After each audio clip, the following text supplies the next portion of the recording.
Super Rugby Aotearoa team of the week.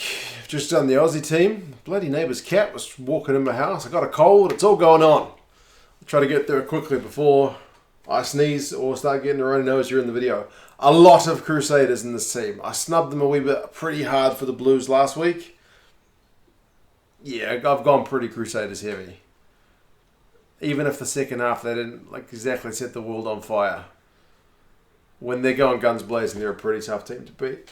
Loosehead, Moody, and I don't think he did anything more than he normally does to get in this team, but it's just the Crusaders front row is so good. 3 runs, no meters, 4 from 6 tackles, 1 turnover conceded, 1 penalty conceded.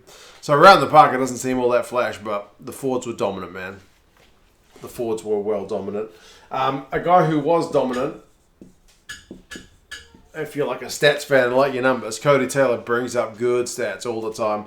2 tries, 7 runs, 63 run meters. Remember, this guy is a front rower. 1 clean break, 5 defenders beaten, 1 pass, 5 from 7 tackles. Crusaders line out, I can't remember what the percentage was, but yeah. Like the battle of Almua and Taylor fully went Taylor's way, and then Almua ended up getting injured, which was pretty unfortunate for him. Hopefully he's alright. And to round out, I was thinking about the Highlanders tight head, Tokolahi, but I ended up going with Ala'alatoa. Michael Ala'alatoa, 3 runs, 4 meters, 5 from 5 tackles, concedes a penalty, but again, overall, man, Crusaders front row, just pretty dominant. It gets worse. Or better if you're a Crusaders fan.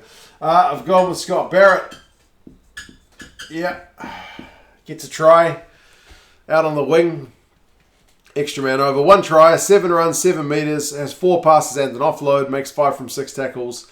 Has a line-out win. He does have 1 penalty conceded. But, yeah. Him and Sam Whitelock are a pretty bloody good combo. It's almost like an All Blacks combo. Well, it is. And that's why I've gone with this guy here. Man, this must be a first. I don't think I've ever gone with... I mean, I guess Super Rugby Aotearoa was only 4 teams playing at one time. But like when I did the Super Rugby Dream Teams, it was never a tight 5 all from the same team. Sam Whitelock, 9 runs, 11 meters, which is not a great... neither of them's got a great meter per run ratio there. Meters per carry. 7 passes, 2 offloads. They're both pretty good ball handlers. He makes 10 from 11 tackles, 6 line-out wins. 1 turnover conceded, 1 penalty conceded. But man, yeah, Crusaders are the team to beat.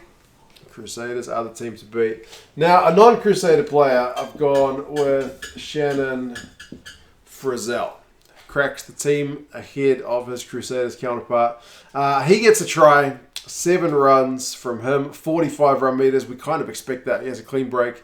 He has 3 defenders beaten and a pass. 13 attempted tackles, makes 10 and concedes a penalty. So would like to up the tackling numbers, obviously, but yeah, overall, he's adding a lot of impact at number 6, isn't he? Like of all the guys in New Zealand at number 6, who are probably the leading candidates for the All Blacks, it seems like Shannon Frizzell at the moment. The Crusaders story continues. Goodness me. I swear I'm a Blues fan. This pains me. I've gone with Tom Christie. Now, he's one of those guys who's not flashy at all. Like, look at his numbers. 1 run, 2 meters. He's not a big-time ball carrier, and it's something that you look at like Matt Todd. Always had a huge work rate, but was never like great offensively.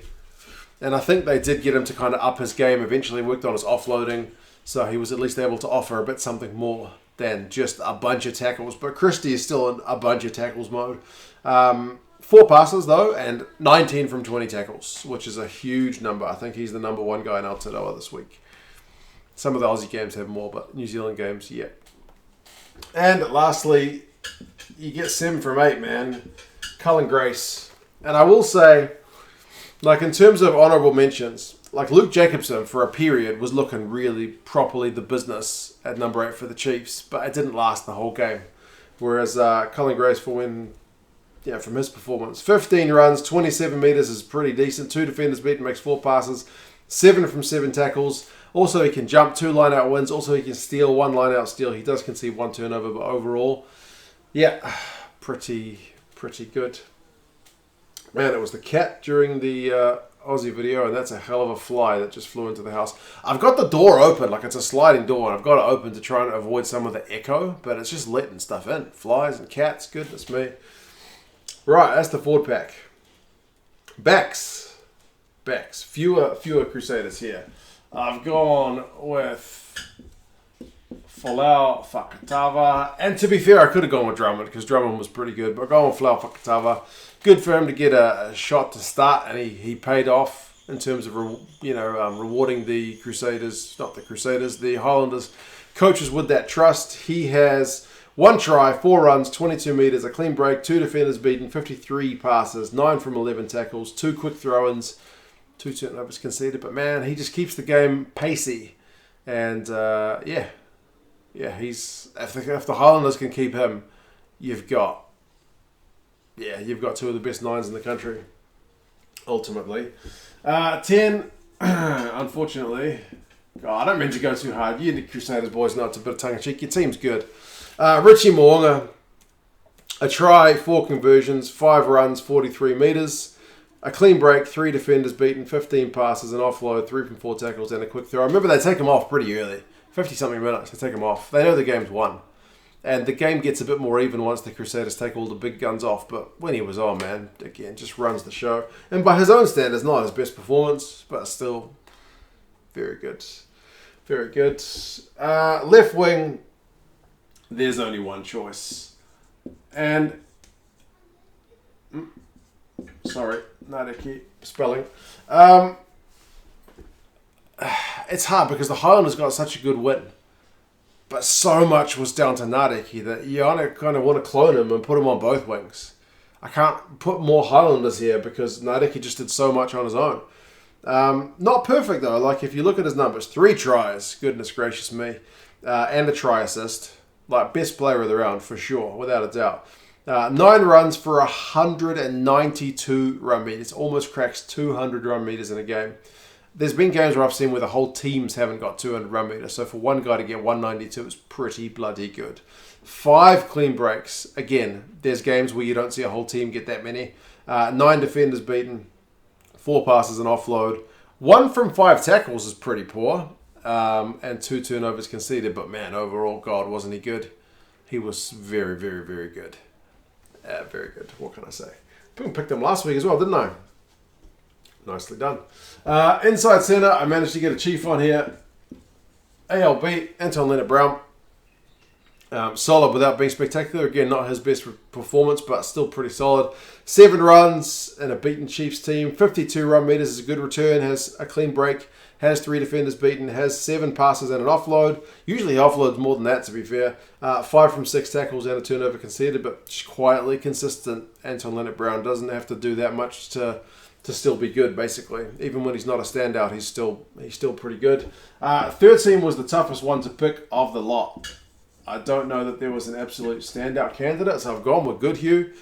Solid numbers, 4 runs, 11 metres is not great on attack. 2 defenders beaten. Makes 5 passes, so decent involvements for a centre to have that many passes. 11 tackles is a good return, although he misses 2. A turnover conceded and a penalty conceded. But overall, good without being great, but still good, and this week is enough. Right wing, interestingly, I've gone with a sub. I've gone with Salisi Reasi. I know he didn't play specifically right wing, but I had to get him in the team, man, because he actually looked to make a legit impact. I know he's got 2 turnovers conceded because he dropped 1 sitter, like a kickoff restart, but he's got 5 runs for 58 run meters, and I think he's the 3rd best Hurricane in terms of run meters. 1 clean break, 3 defenders beaten, 4 passes, 3 offloads, a tackle from 1, so 1 end makes 1, 2 turnovers conceded. Just his impact on the game was noticeable. So hopefully he starts next week because he should, based on that performance. And lastly, I've finished it off with another Chief. I've gone with D-Mac, Damian McKenzie. He has a try, 2 conversions and 3 penalties. Remember, he didn't play exclusively fullback. I think they brought him into first receiver, didn't they? But yeah, 3 penalties. So he kicked a few goals, scored a try. Has 12 runs for 85 run meters, which is a good return. 3 clean breaks and 6 defenders beaten. It's pretty standard D-Mac stuff. It's good. It's good. It's not as good as Nareki, but it's still pretty good. 20 passes, obviously he gets more when he's standing in at first receiver. 2 offloads, 4 from 5 tackles, and a turnover conceded. So that's the team. Other guys with you, as I mentioned, Mitch Hunt was pretty good at fullback. Drummond, as I mentioned. Jacobson, Artie Savia had some good moments, but man, 21 points when he was off the field. Not good. Geordie Barrett also switched from 15 to 10.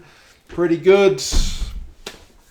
But yeah, that's the team. Excuse Nadeki's spelling. Made a bit of a mess of that. But yeah, you guys let me know what you reckon.